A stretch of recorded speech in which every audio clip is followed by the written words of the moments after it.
Okay, that is One-Eyed Jack and the Shells. Death to the Ball. This is the Ips Morning Deprogram. So much to talk about here. Lots to talk about. We are doing sort of an overview of the latest psyops and just putting things into the proper context in our grossly reality-impaired society. It's unbelievable. I'm looking at this video circulating on TikTok, and it's basically a bird that appears to be hovering in the air. And people are just gathered around like Vegas Star, and these are big accounts. We're talking major league social media influencers, basically internet celebrities. These guys are stars. And so here, Vegas Star, probably a billion subs, and he's like, this is a very peculiar video. This emerged from Malaysia. It features a large bird suspended in midair, seemingly defying gravity with no visible support. This bird, clearly alive, exhibits a slight twitch. Below, a fire truck was stationed with a man wielding a long pole, and they attempted to make contact with it. Despite his efforts, this bird remained unaffected. Could this be a sign of our reality's matrix faltering? And I've addressed these before. There's a few like this, and the long and short of it is this. You're looking at a bird hanging on some kind of a wire, usually near a light pole, always near traffic. Like there are lights in the area, so there are wires in the area. So you see a bird seemingly suspended in midair. What's your first thought? Well, you know strings, like, okay, kites. You ever seen a kite fly? You ever wonder, how is that thing hovering? How is that diamond-shaped, colorful piece of plastic just hovering there wherever the kid looks? Well, there's a string. Maybe you can't see the string. You know that expression, smoke and mirrors? I think we need to add strings. String, smokes, and mirrors. String, smoke, and mirrors, because your perceptions can be fudged with. So here you have, again, a number of people who are looking at this bird freaking out on Twitter. Now, the truth of it is, it was caught in a kite string. The fire and rescue officer explained, this bird was caught on a thin kite string. I didn't know it was a kite string. I was just putting out there that those are things you can't see. But it makes sense now. Here you have a living bird floating in the air. But now, what is the point? Well, my point is this. First, Vegas Star has 136,000 followers. He says, join us in the latest, greatest truth-seeking content to awaken to the reality of our world. And how can you awaken to the reality of a world where you are what do you want to call this? Like when somebody believes what they see on the screen, on TV, I call them mainstream media fundamentalists. What do you call people who fall for sleight of hand, sleight of mind, magic tricks? Dupes? It's like you might as well... Well, we'll continue through some comments. I'll let them speak for themselves. So I want you to see what people think. First person says, glitch in the matrix. Now I want you to notice here that nobody's asking questions. Nobody's saying, there must be more to the story. Exactly. Jungle Jim says, must be settled. Birds must be fake. Yeah, people will draw conclusions from this little piece of information. And this is very educational from an auto-hoaxology perspective, because the error in their judgment is simple. They rushed to judgment. Anybody who thinks that this is paranormal rushed to judge based on limited information, or based on the framing of the video by Vegas Star, who threw in it, who just put it out there. It could be Bigfoot, could be UFOs, could be the Matrix. Continuing, Dean says, this looks like it's a pigeon. Okay, this is a spoiler. It's an old video, a pigeon caught in a kite string. Someone else says maybe the bird's wings stopped working. It's not magic or the Matrix. It's riding the wind. I've seen golden eagles do it too. Interesting theory there. I mean, his hypothesis, this thing was just floating like a golden eagle, but its wings were straight up in the air. But going through the comments, I would say 1 out of 50 is able to immediately determine it's fake. A lot of people just joke about it. Escaping the Matrix, they're trying to pull him back in. It's a motorized model. So what is it? Is it a robot bird? Is it a glitch? Is it CGI? or is it a string? One of the most interesting answers came from Whimsy Quest, who said it's an eruv, E-R-U-V, a symbolic boundary created with fishing wire hung from a series of utility poles. This creates a safe space for Orthodox Jews to carry out certain things. Okay, this is interesting. So I looked into this one. I'm like, what is that? Turns out there is something, some kind of here we go, a ritual enclosure that is made, a eruv, Hebrew word mixture, and it allows activities that are normally prohibited during the Sabbath. So in other words, we're talking about poles and strings, all kinds of guesses here. What could it be?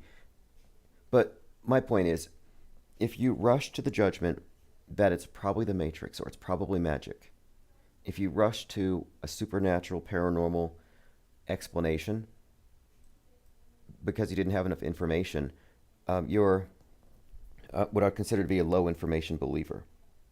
And most people are. And I think it's just kind of interesting to watch how they respond to these obviously debunkables. But hoaxes, scams, these things have been around since the beginning of time. We're hardwired for this. Some people are easily duped because they haven't been deprogrammed. 6079 says they have the same thing for the Jews around New York. Fascinating. It makes perfect sense. It makes perfect sense that people would fall for it. I mean, that they see it on Twitter so they believe it. It's a like I call it it's a new thing. It's a low information believer. But why? Why do we have so many? Well, because there's low consequences for believing dumb things or wrong things or erroneous things. You can believe in anything today so long as it doesn't conflict with what the mainstream wants you to believe. Here's something I thought was intriguing. This is another example of what I'd call predictive programming. NASA asteroid strikes. There's an asteroid that NASA struck. So they shot an asteroid, just like in the movies. We've been talking about this for some time. The movie Don't Look Up, how it's the Earth as Titanic and it's going to be hit by an iceberg, but the iceberg is a comet. And they use Leonardo DiCaprio for that role for a reason. In fact, I have a picture of Leonardo DiCaprio here from that movie. Don't Look Up. Now, there's a comet coming, but the rich, greedy capitalists decide that instead of deflecting it, they want to mine the thing. And everybody dies. Spoiler. Everybody dies. Well, in real life, not the movie, NASA shot some kind of a space rock, and they said it's unleashing a boulder storm as deadly as Hiroshima. This is from Yahoo News. NASA, again, has this system called DART, just like the movies, just like Asteroid even. But it was last September. NASA crashed a spacecraft into the asteroid Dimorphos in the first planetary defense experiment aimed at finding ways to protect humanity from extinction-level events. They can protect us from the things that just happened to be in the movies that summer. Now, astronomers have found that although the impact succeeded in knocking it off course, it dislodged 37 boulders that are zipping towards us at 13,000 miles per hour. So we have a boulder storm from space coming, and it's going to be as bad as Hiroshima, and it's all because the scientists shot it. Now, I'm just suggesting here, there's a couple of layers to this story. Even the name of the rocks in the sky that they shoot down are always significant.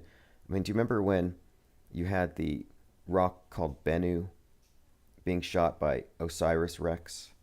Well, Osiris Rex, King Osiris, Bennu's the original phoenix, the Egyptian version. But this is just like the movie Don't Look Up. So we're all going to die is the long and short of it. 37 Hiroshimas. And birds float. Birds can just levitate. And Hiroshima is going to happen in 37 states because we shot a space rock. Now, if you look at Leonardo DiCaprio's face on Don't Look Up, he looks sick with worry, and he is worried. He can't sleep. He can't sleep because he knows that the sky is falling and nobody believes him.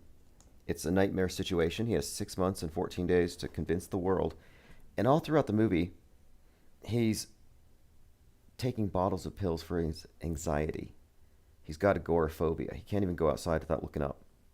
This is to convey to you that this is a serious issue.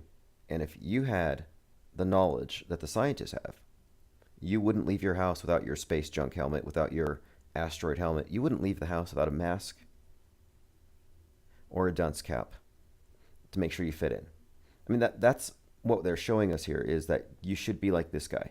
You should just be totally scared. Don't look up is the name of the movie. Don't look up information that might contradict what they've been telling you. Now, contrast him with this one. John Bradley. This is the actor from a movie that came out around the same time. It's called Moonfall. Like Don't Look Up, Moonfall is about big things falling from the sky.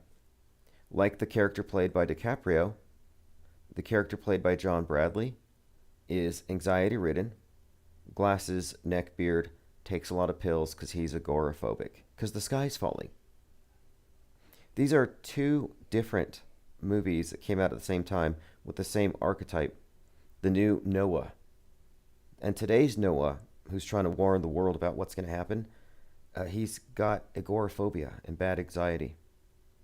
By the way, this guy was 33 when they did this movie, which explains why John Bradley's character was a sacrificial, scientific Jesus to save the world. Going through your comments here, Into the Break says, most people I talk to about the globe being debunked look like that. Yeah.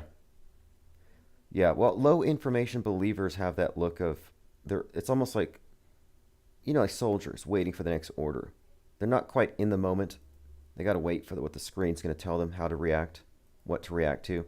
Like there's this thing that's been overblown in Montgomery, some kind of a fight between a group of people on a dock, and I barely paid any attention to it because I'm just jaded. It's like, oh look, more fights between humans being categorized on Twitter according to their racial and skin color breakdowns. But this one has been getting a lot of media attention, so it's kind of difficult to ignore something that gets that much attention. It's like they want you to see it. And the fact is, it took place in Alabama, and Alabama was the focus for a lot of us because we were watching Trump on 8/4. So let me go ahead and bring up a little bit about that. Synchro Morpheus had said in our Gilded that we hadn't talked too much about it, but it's pretty wild if you haven't seen it. I've already pointed out the curious timing. It was the day after Trump made his appearance in the city, and we were expecting something to happen. The footage of the footage of the fight is meme-worthy. Yeah, if you haven't seen it, it looks comical, as he says here. Quote, "It looks like something out of a Popeye cartoon at times. LOL, and it's the most racially inflammatory thing I've seen since the George Floyd incident, and people are going crazy on social media, making parodies and using it for divisive purposes." And this is why we study it.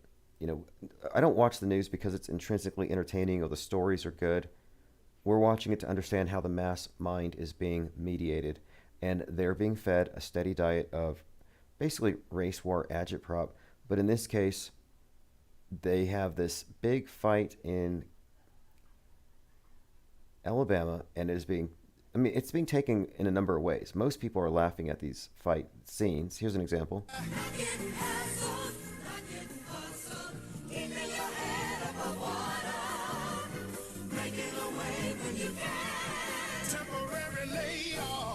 Now you're seeing people getting hit by chairs.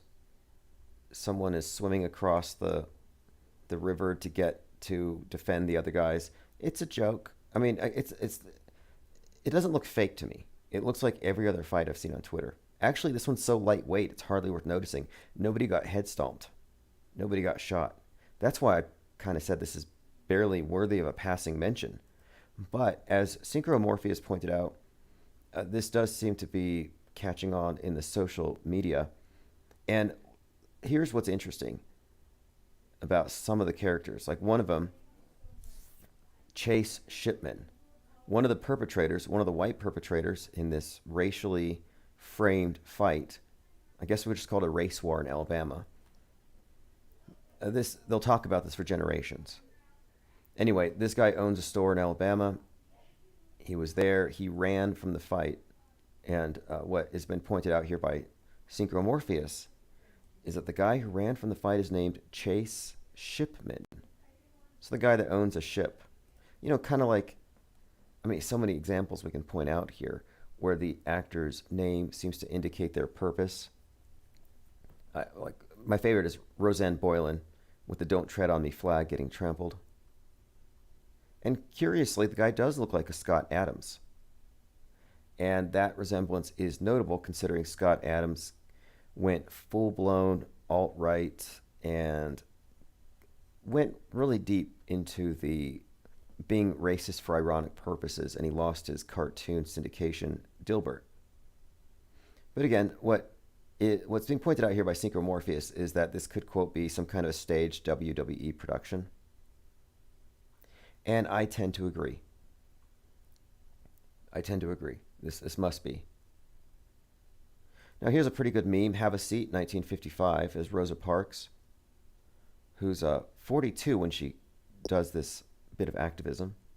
And then the meme on the bottom shows Montgomery, Alabama, people getting hit by chairs. Have a Seat, 2023.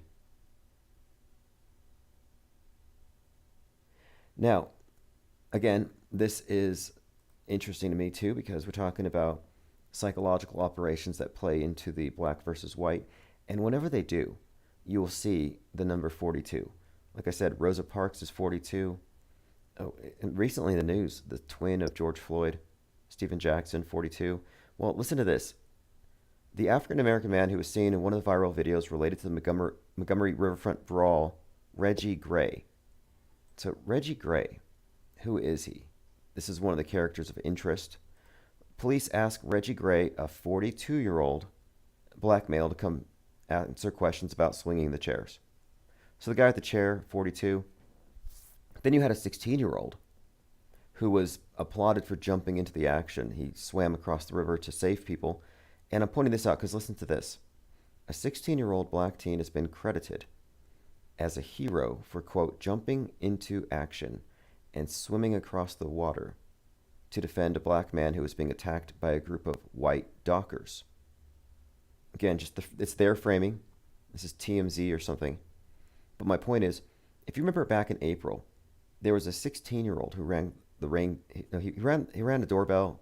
It's the wrong one, and he got shot. And they said it was like an old white man.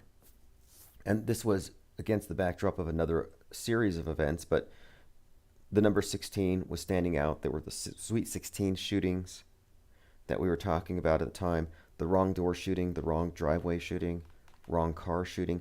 All kinds of people were getting shot. It was the Wild West for like a week. And then it stopped. But they specifically focused on that 16-year-old who rang the doorbell and got shot for it. Now, here you have it again, a kind of like a continuation of that story, 16-year-old going to go fight the whites to defend the blacks. I mean, it's just, it's a good story. I can see why this seems like it's WWE. Snowball pointed out, tsunami, more meanings for the tidal wave. What's the odds of predictive programming calling for some kind of a nuke or water attack? And now we have these new weapons. North Korea developed its own tsunami-making Poseidon. We've been talking about this for some time, this Kraken thing building up and how it ties into the submersible and all these various movies, the Jaws movies recently even coming up, that the attack's going to come from the water. The next 9/11 is going to be a water-based attack, a sea attack, Seattle, in all likelihood. Well, now North Korea has developed its own Poseidon. And I talked about this just the other day.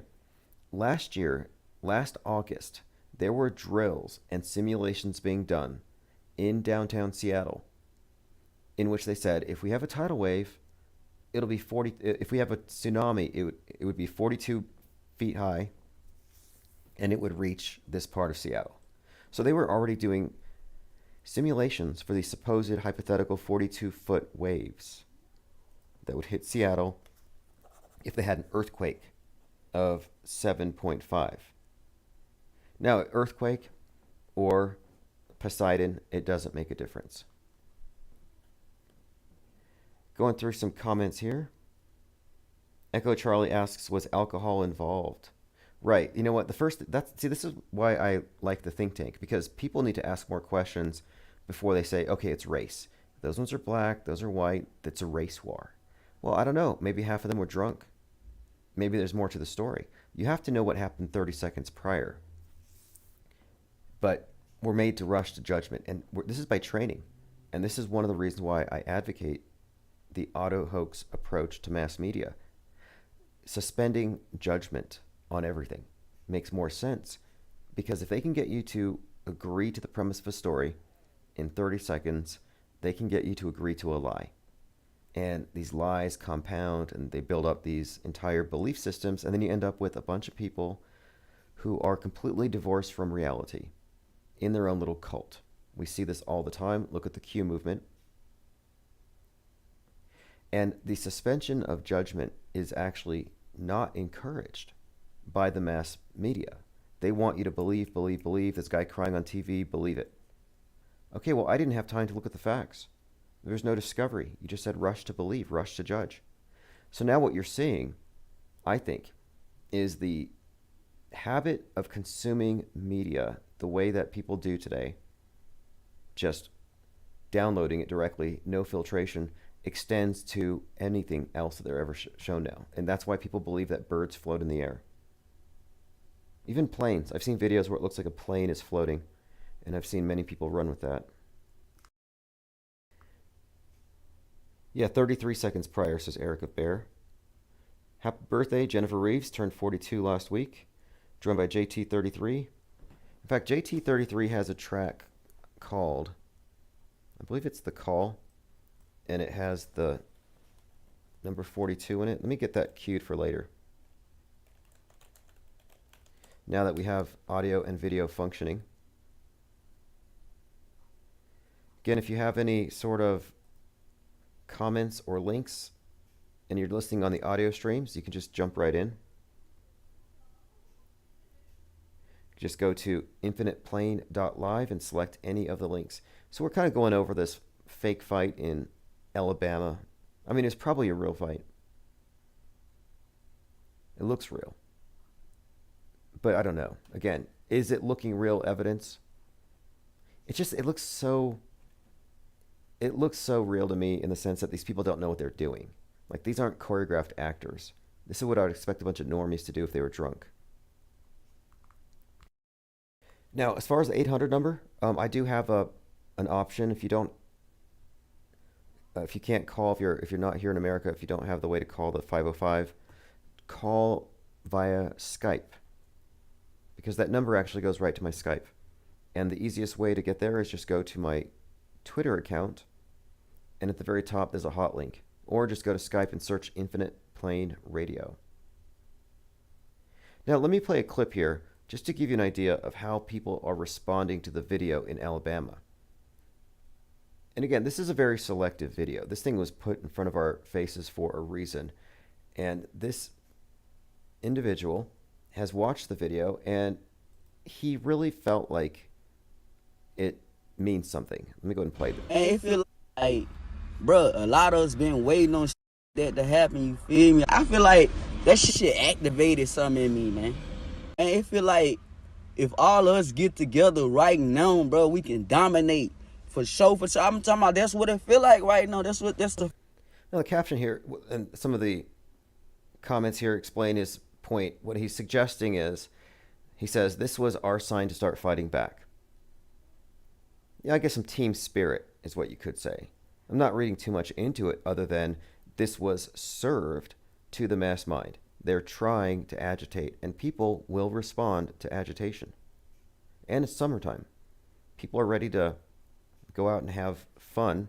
Look what happened. Was that in Chicago? Where was it where they had the video game console giveaway and there's a big riot? Big violent riot because they didn't get their toys. Joined by Psy-Obstacles. Says, terrible fighters swinging like windmills. It can't be staged. See, that's what I'm thinking. A dream for the media and their race baiting. Yeah, here's the thing. I think the people were shirtless, and so it was easy to categorize it. because the media is anything but colorblind, and we know how it works. But is that going to be another George Floyd? No. I mean, I think that Jordan Neely was meant to be, but people aren't responding the way that they used to, or they never do respond unless there's a lot of paid agitators. I mean, it's kind of a toss-up. You've got to determine how much of that mob is organic, how much is CGI, how much is astroturfed. Okay, I'm going through my Discord. We have comments lining up in Discord, so if anybody wants to join that just for the chat, go ahead. But I'm also going through the research right now on our Gilded account, and we've been looking at this Disease X thing. Like, what's with all the X's? All of a sudden, Disease X comes out. SpaceX's CEO, Elon Musk, changes Twitter to X. Now, Disease X was rehearsed at Clade X. So this looks like an event 201. Now, I didn't watch this yet, the Clade X. If it's available, I'm going to check it out today. But this has people asking, are we about to see a new pandemic? And to that, I really have low expectations for the PSYOP entertainment complex because they already played that card, and I don't think they could just play it again now that they've already built a principled objection to it. There's already an anti. I don't see how that could work. However, there may be some other way that they play this card. For example, I've been thinking for some time that the next thing is locking down the internet because of cyber hate, probably they'll say viruses. But in other words, maybe we're going to see some kind of internet equivalent to a lockdown where everybody has to quarantine to these certain sites while everything else is, I don't know how they're going to do it, but I think it's more likely they're going to change the tactic a little bit now that we've been trained.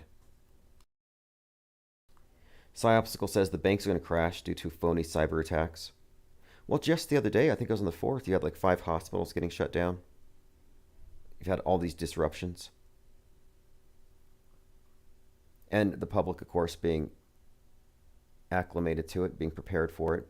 And look at what people don't care about. Villagers claim they're under attack from 7-foot-tall aliens. They dub the aliens face peelers. A group of Peruvian villagers living in fear say they're under attack by mysterious 7-foot-tall aliens they call face peelers. I'm looking for photos or pictures. They claim they're shrouded in hoods, and they target the community. I guess they go after them at night. But now this is just like the movie The Village. For their own safety, they stay home at night. Now they have night patrols to protect the women and children of the vulnerable. Now, this sounds like a goofy story. It sounds like tabloid. It sounds like more UFO predictive programming, alien invasion predictive programming. But you know what I think this might be? I think this might actually be a psyop. I think that when you have small communities, I think community leaders love to do psyops to terrorize the local population. Like the movie The Village might be how societies have always run, like from the very beginning.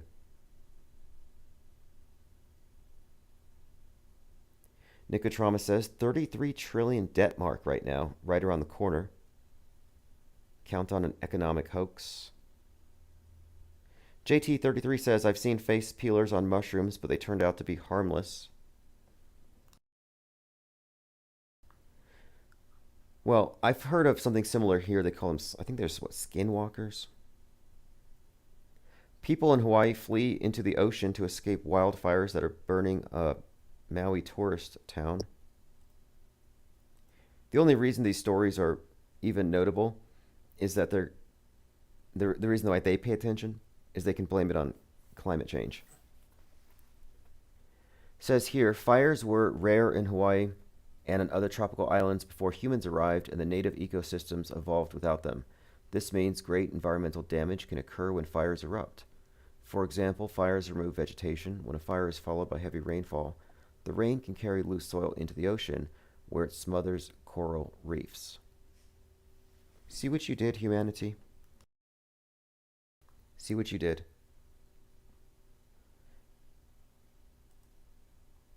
Everyone wants, like every single belief system out there, whatever it happens to be, it always has you at some point blaming man. Now, let me replay this clip here. We kind of breezed over this yesterday, but this is a big deal. For a long time, we've been talking about the number 33 and how it refers to transcendence, the age that Christ transcended the material. 33 vertebrae, 33 chakra from the root to the crown, and that this is your terrestrial vehicle, but that ascending this realm requires going beyond the 33 or going to the 33rd or the highest state of consciousness that correlates to that number. And interestingly enough, we've talked about how outer space is just a reiteration of the older mystery schools and their concepts of heaven and transcendence and higher states.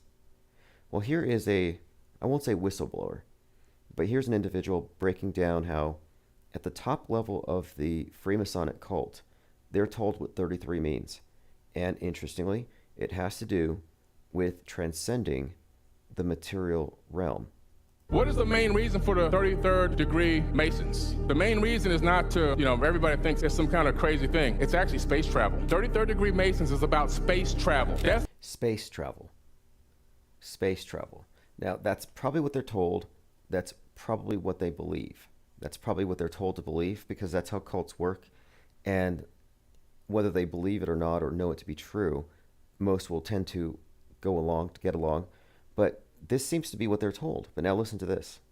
It's the ultimate goal, because Masonry goes all the way back to the Chateau coming out of the land of Chem, the brick Masons that had the secret knowledge that was then lost in the mystery schools. It's all about re-obtaining the capability of traveling in space. Why do I say that? Because you have to travel 33 times the speed of sound to escape Earth's gravity to get into space. 33 times the speed of sound. So Mach 33. You have to go Mach 33 in order to transcend the realm. That's just too perfect. Psyopsical says they can't give up that space thing, such incredible programming. No doubt. They quite literally can't. What they're doing, I believe, is they just update their old mythologies. So I'm kind of curious, what were they taught before? I'm pretty sure there's some kind of an explanation that the initiates are given when they reach a certain level. And this is all of them. And once they reach that particular level, they're told that they have the highest truth. Like, Scientologists at the very top, I believe they're told that the world was populated by alien craft and human souls were transported here, dropped into volcanoes, and that we're under the, I guess, rulership of a galactic ruler named Xenu.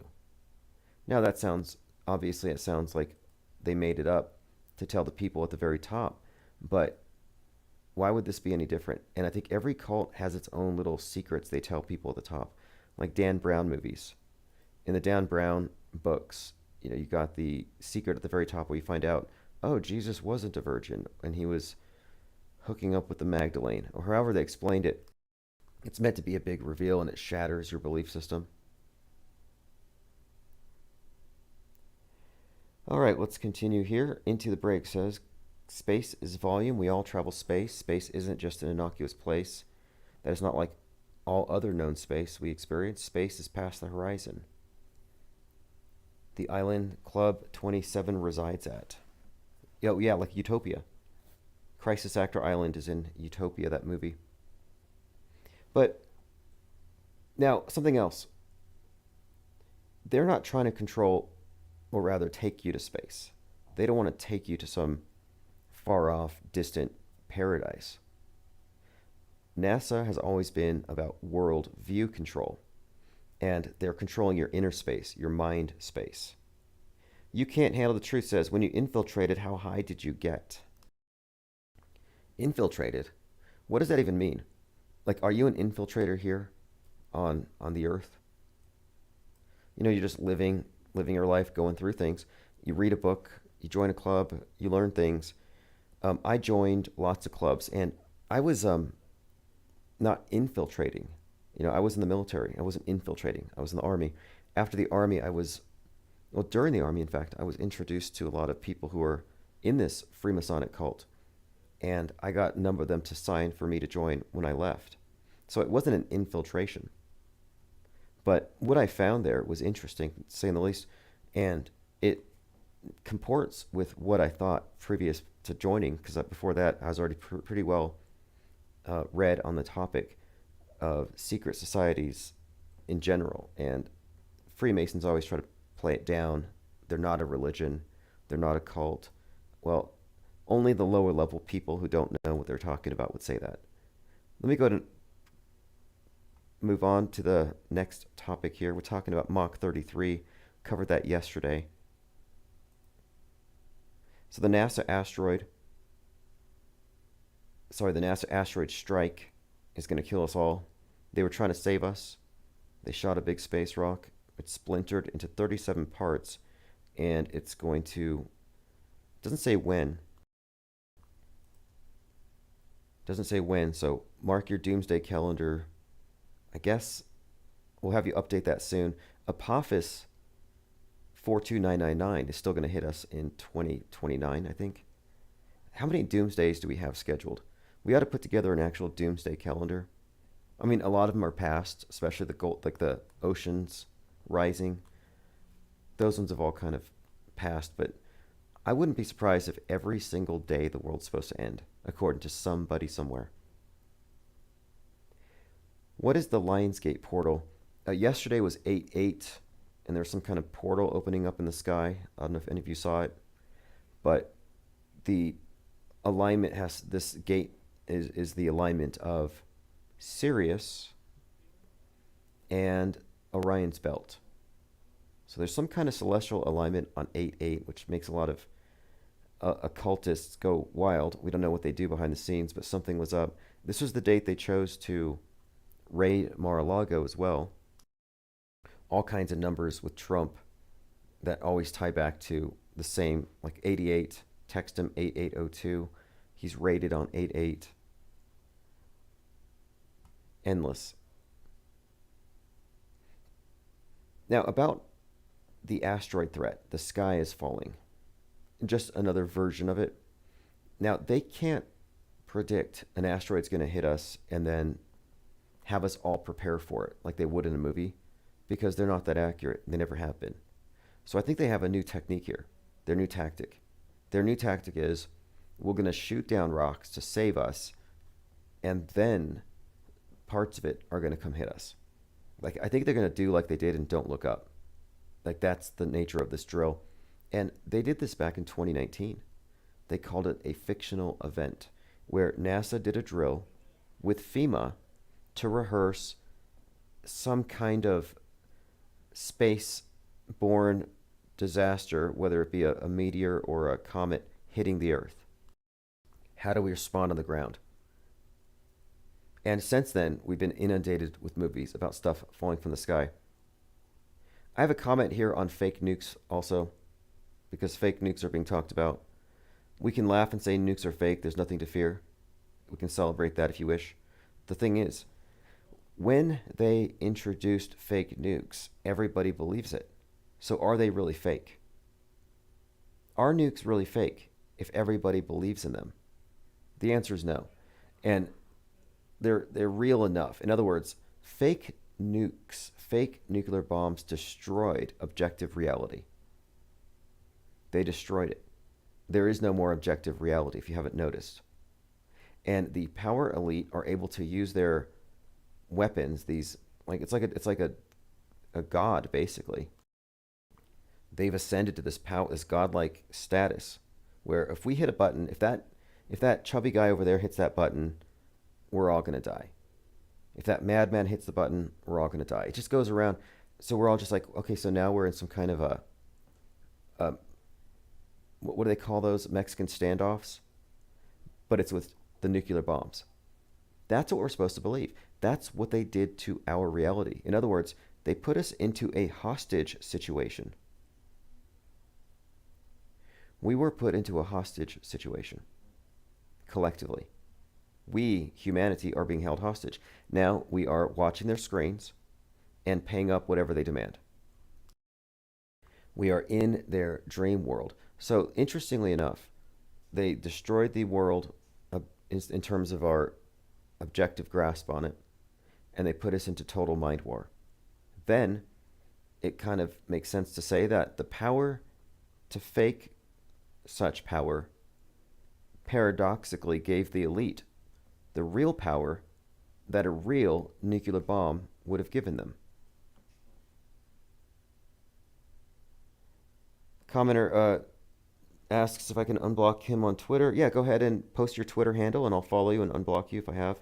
I have a new Twitter account you have to join or follow me. It's Auto Hoaxology. I live stream on that Twitter account. It's unblocked, ungatekept. I can do spaces and video live streams. It's the newest one. I'm phasing out the other ones. AJ206 says Infinite Plane is live on air East Coast for lunch break. Mr. Pride asks, does the asteroid have to hit Mach 33 to enter the atmosphere? Good question. Probably Mach 42. JT33 says consensus reality. Exactly.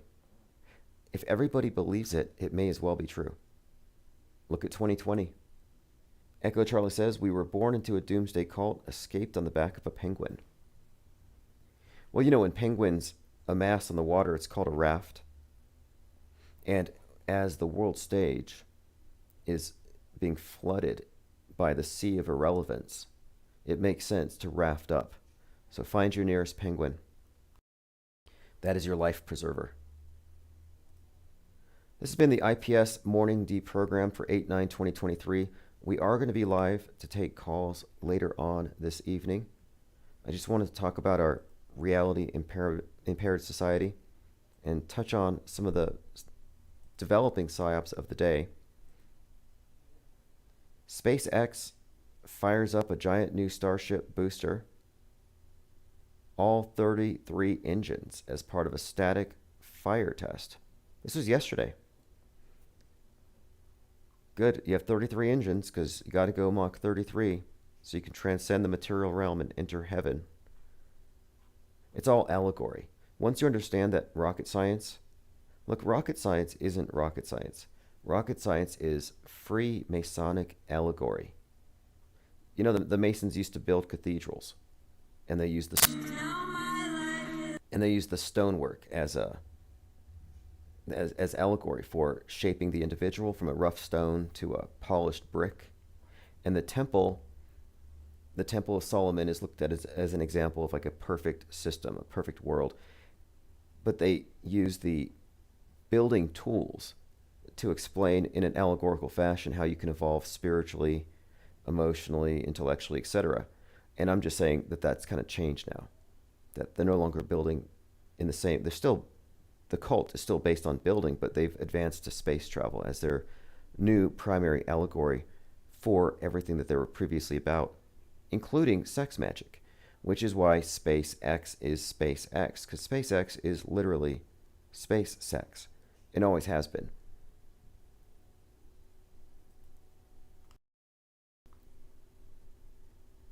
Mr. Pride says, I'm finally catching a live at work on the job, hoping everyone's having a good day. Peace, peace. Yeah, I'm glad you're here. Look, we're going to be doing IPS morning deprograms frequently. Things are becoming increasingly steady as the days go by. We're moving from the crawl into the walk phase, and pretty soon we'll be moving right into the run phase. The cult of Trump has elevated him to the level of Jesus Christ. This is dangerous, blasphemous, and fosters an anti-Christian perspective. Pretty good take from Now the End Begins. Although I think he's been promoted to Moses. But there is something to this, and a lot of people are noticing there's something to this. And I called this out some time ago, that the way the QAnon had framed Trump and the Kennedys in their worldview, he had become an emissary of Christ, Christ's president. Jesus wants you to follow him because Jesus is way up there. This guy's closer. In other words, you know, God's way up there, but he sends Jesus, you can follow him. He's here on the earth. Well, Trump is God on earth. Emperor God King Trump. And the reason why this is probably turning people off of evangelicals or evangelicalism or religion in general is you have to say, well, these people are crazy. They're worshiping a madman who is the least Christ-like person on earth. That's why I think he could be the Antichrist, which I don't specifically believe in. I think that's a Hollywood creation. But if there is one, it's him. And if you haven't seen The Omen with Damien, the Antichrist, the Omen movies have everything to do with Donald Trump. It's all predictive programming. So, look, even though he's not Jesus, I think it's safe to say he's the Antichrist simply because there is voluminous predictive programming for Donald Trump as the Antichrist. Doesn't mean it's supernatural. This is what I'm trying to point out here.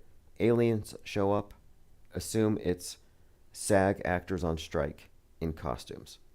Trump becomes the Antichrist, assume it's theater, World Wrestling Entertainment. I think it's important not to mystify anything that they give us. Someone pointed this out. Anyone wonder why Andrew Tate calls himself the top G? And adjacent to it, they have an image of the Masonic square and compass with the G. Could be. I was listening to an interview with Andrew Tate's brother Tristan. And the Tristan and Tate, these two twins, are they twins? They're the brothers. They both served 91 days for, well, they haven't been charged. But they were both on Tucker Carlson, which means, I mean, I like Tucker Carlson. I like his program. But I recognize its frame of reference, and it just doesn't go as far as we go. And for the most part, I think it's selling people on idols, on influencers. And so the Tates are just some of the latest influencers. And if you don't recall, when he got arrested, it was after he was trolling Greta Thunberg. She said to the top G, "Hey, what's with your 33 Bugattis? You know, if you have 33 Bugattis, you're obviously bad for the environment."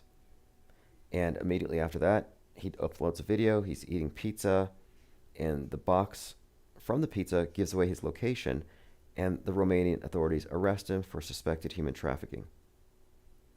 A number of people have pointed out that Andrew Tate, top G, with his 33 cars, looks exactly like Cypher from The Matrix. And he does talk about The Matrix a lot. And he does look exactly like him. And he does, I mean, it's, but one thing that's important is, I think, to do your diligence and your due diligence, research things yourself.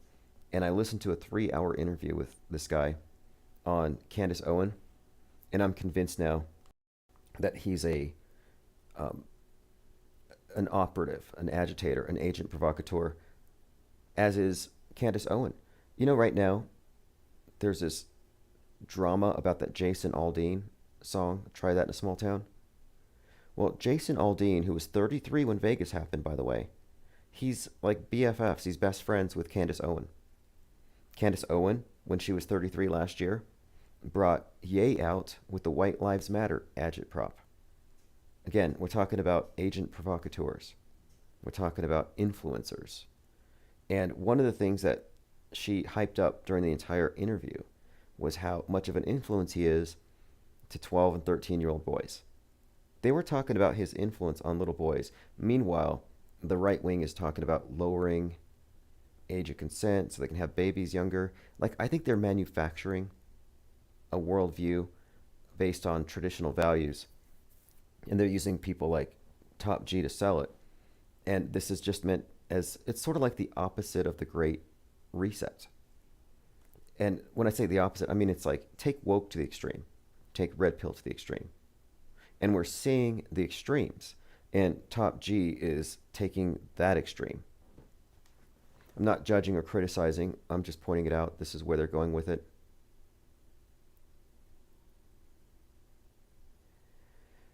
Eric Lieberman says, yes, Fucker Carlson is trash. Well, he's an elitist. You have to just understand he's an elitist pretending to be a populist. And he's like, look, I'm going to go off the rails, ungatekept. I'm going to go on Twitter, and I'm going to tell the truth. Then he's like, what happened to JFK? What about UFOs? UFOs are real. Nobody cared. But people fall. I'm just pointing these individuals out because look, they might not even know how insulated they are. They might even be Trumans in their own little Truman Show existences. They don't have to be fully apprised of the entirety of the PSYOP entertainment complex. In fact, this makes them worse, in my opinion. It makes them worse that most of them believe the PSYOPs are real, and they still grandstand on those dead bodies, left and right. They think these things actually happened, and then they comment on them in such ways. Like, for example, there was a NASCAR driver who lost his gig for sharing a meme mocking the death of George Floyd. Well, I don't think George Floyd's dead. I'm like pretty sure he and his best friend for 17 years, Derek Chauvin, they work together. Pretty sure they're hanging out at Epstein Island with Heath Ledger and Kobe Bryant. Like, I don't think he's dead. There's no indication he's dead. That was a psyop. He's not any deader than Jordan Neely, another Neely psyop. My point is, I don't joke about his death thinking if I was going to. If I was going to joke about his death, I would do so in full knowledge it was fake. If I thought it was a real death, I wouldn't make jokes about it. But people do. So it's where you're coming from. It's your perspective. And Tucker Carlson's perspective is the world stage, where the fringe of the fringe is Red Pill, Alex Jones. But he's in that universe. And this is why I'm really adamant about the model here. We have a model of the world, a functioning model that the people who are on the world stage do not. They are believers and they're subjective. They're subject to whatever they're told to believe. But when you look at the world stage as a separate frame of reference, as a worldview, when you see it as such, you have to have this overview effect. But then you can see how the playing field operates, and from their perspectives, how they wouldn't have any information to tell them otherwise. Like they don't deal with contradiction well. They don't deal with cognitive dissonance. The reason why blue pillars turn away at your red pill, they can't handle the cognitive dissonance of recognizing that there's more than one world, that there's an overlapping simulation that's been superimposed. I mean, I'm comfortable living in these two worlds. I understand. Your world is fake. Mine is real. We have a shared physical reality, but our mental spaces have some places where they don't overlap. But when you've stepped off the world stage, your view encompasses all of their views. It's all inclusive. That's why I've said before that the only true overview effect is the off-world stage perspective. And every one of you has that. You've had that glimpse. Or you've taken that glimpse, you've taken that insight, and now that's how you see things. You've removed the lens. You've cleared the lens of perception. What do they call it? The doors of perception. Joined by HLG, GLH. Says hello, penguiners. Penguiners. Spelled WINNERS. Yeah, and we are winners in this, because once you get on the world stage, it's a rigged game, it's a rigged reality, and everybody loses, except for the house. The house always wins. The Matrix always wins. The Capstoners always win. In the movie War Games, the catchphrase is, "Strange game. The only winning move is not to play." And I would say that describes us. When you step off the world stage to that extent to where you're not participating in the mind war, you're not losing. Okay, this has been a great catch-up. Again, this is the IPS Morning Deprogram. Lots to talk about. We'll be taking phone calls tonight. Happy birthday again to one of our Penguinati in the chat. And this is the call 42, JT33. Jennifer Lovecraft Reeves.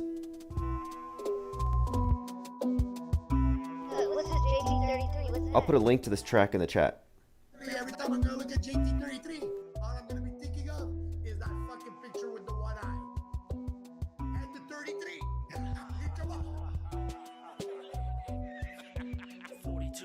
years on this earth, since my birth, ever since been searching for worth.